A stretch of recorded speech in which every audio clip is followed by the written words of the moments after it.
what would make a token valuable? Definitely. I think there are a few things. Like one is how well distributed is it? So if you think of um, if you think of a token maybe similar to like a governmental currency. So if let's say you were to give me some euros or like or Vietnamese dong or Thai baht or like a lesser known country in Africa, I would probably say, hey, I'll take the euro just because the number of countries that use it or the number of people that accept it is much more. So the first one is how many, what's the distribution of it? Like how many people are holding it? How many people believe in the underlying vision or the why of the community behind it? The second one is how many transactions are going through it. So how much is actually being used, and is it being burned? So is the supply being reduced? So if you think about most currencies, most of the time there's a central bank that's printing more money or issuing loans to increase the supply of it. So the second thing is how big is the supply, and is the supply reducing? So if the supply is reducing very quickly, it's like if there was 100 limited edition paintings and every year 5 of them were destroyed, then it's going to become more valuable because it's more limited in supply. Yep. And then when you say burned, what do you mean? You're exchanging it back for regular currency, or you're using it in the system for something else?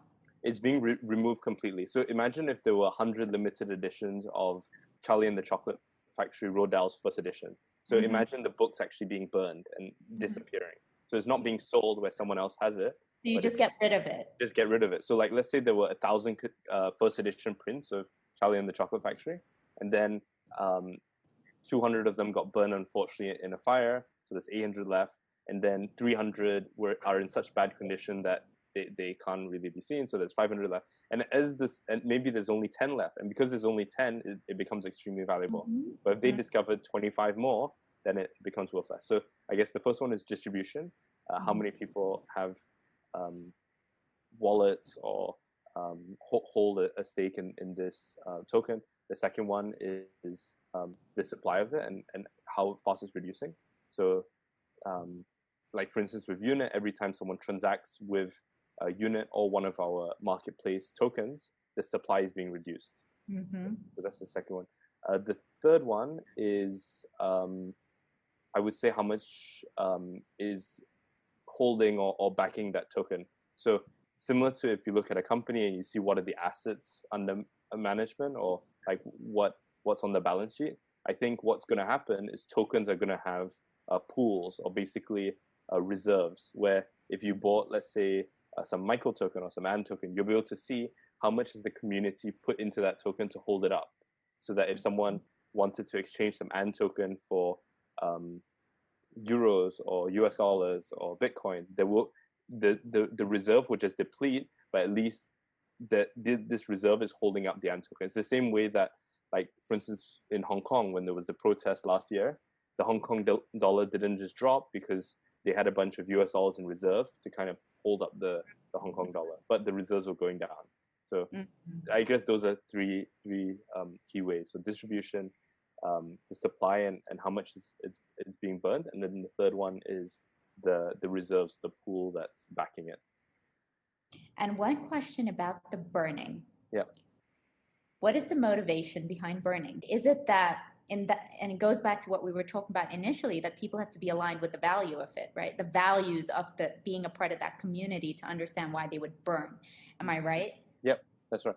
So I guess the key about burning is it's very similar to companies doing stock buybacks. So it's like, imagine if two of us started a company, you had 50%, I had 50%, and the company made this amount of money. We could either distribute that money amongst the two of us, or we could use that money to buy back some of, let's say, my shares or your shares, and then reduces the number of shares in the company. So it just, what burning does, it makes the shares or the tokens become worth more because there's less of it, and the vehicle, the company, the organization is worth the same. So it's if you just think of it, it's shared amongst less people, and it's a really good way by which value created can be very easily distributed, because the opposite actually happens with traditional currencies. Like there's just more money being printed, And let's say I save my whole life to have $25,000 after